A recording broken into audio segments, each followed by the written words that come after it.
Honda posted its first operating loss since 1957 on Thursday, and Bay Street barely flinched. The Dow Jones Industrial Average closed above 50,000 for the first time since the war with Iran began. The S&P 500 set an all-time high for a second straight day. The mood on Wall Street was unambiguous optimism.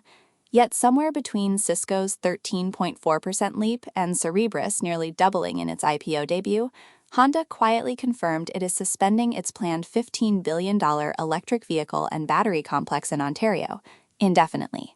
That word carries weight. Not delayed, not paused pending review, indefinitely. Prime Minister Mark Carney called it disappointing while insisting he remains optimistic about the EV market's future.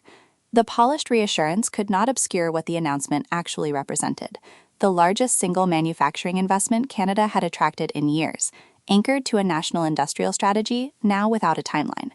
Honda's Alliston plant continues running, and jobs are protected for now, but the $15 billion expansion that was meant to place Canada at the center of North American battery supply chains is effectively gone.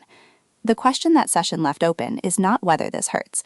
It is why the market treated it as background noise on a day that was otherwise flashing green across every major index. Honda's operating loss was not a small quarterly stumble. The company recorded 414.3 billion yen in losses last fiscal year, approximately $2.6 billion US, driven by what it called enormous accounting charges on its North American EV operations. That was its first full-year operating loss since 1957. The company that once represented Japan's post-war industrial recovery had for one fiscal year erased nearly 7 decades of uninterrupted profitability in manufacturing. The cause connects directly to the Ontario suspension. Honda had been pivoting its North American EV strategy towards the Alliston complex, but the trade architecture that made that strategy viable, stable U.S.-Canada cross-border flows under the Canada-United States-Mexico Agreement, became uncertain as U.S. tariffs escalated. With the Strait of Hormuz blockage compressing margins across the broader auto supply chain and EV demand in North America softer than projected, the math on a $15 billion commitment no longer held. Honda is not alone in this reassessment. The EV investment thesis that governments in Ottawa and Toronto built their industrial policy around depended on a specific set of assumptions: falling battery costs, growing North American EV market share, and a stable trade corridor. All three are now in question simultaneously. The mechanism that made the suspension rational is not a Honda-specific problem. It is a structural reassessment of whether Canada's EV supply chain bet was ever priced correctly. But here is what that explanation leaves unresolved. If the investment case collapsed on Honda's own numbers, what does it imply about the other anchor commitments in the Ontario EV corridor? The battery suppliers, the component manufacturers, the provincial subsidies already allocated. Honda's exit does not answer that question. It raises it. The unresolved question from Honda's announcement is not whether EV demand recovers.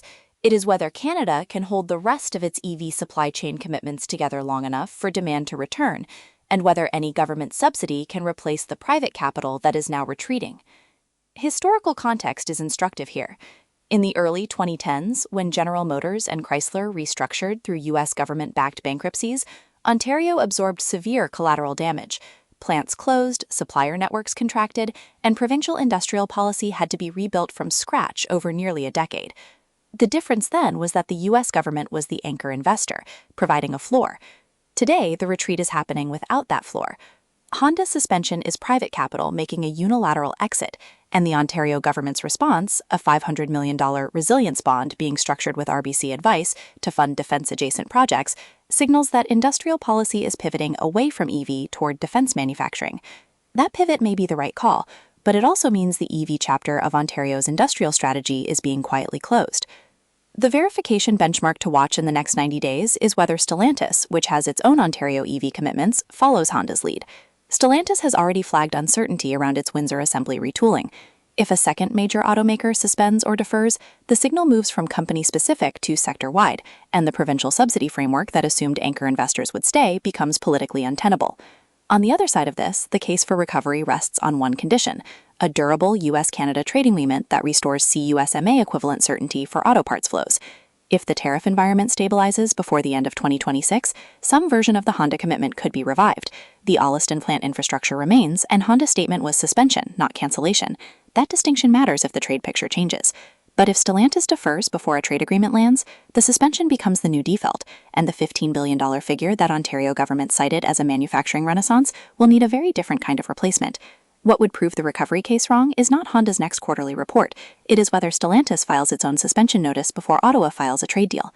Every day after the close, we publish a market wrap and key issue analysis. Subscribe to the channel.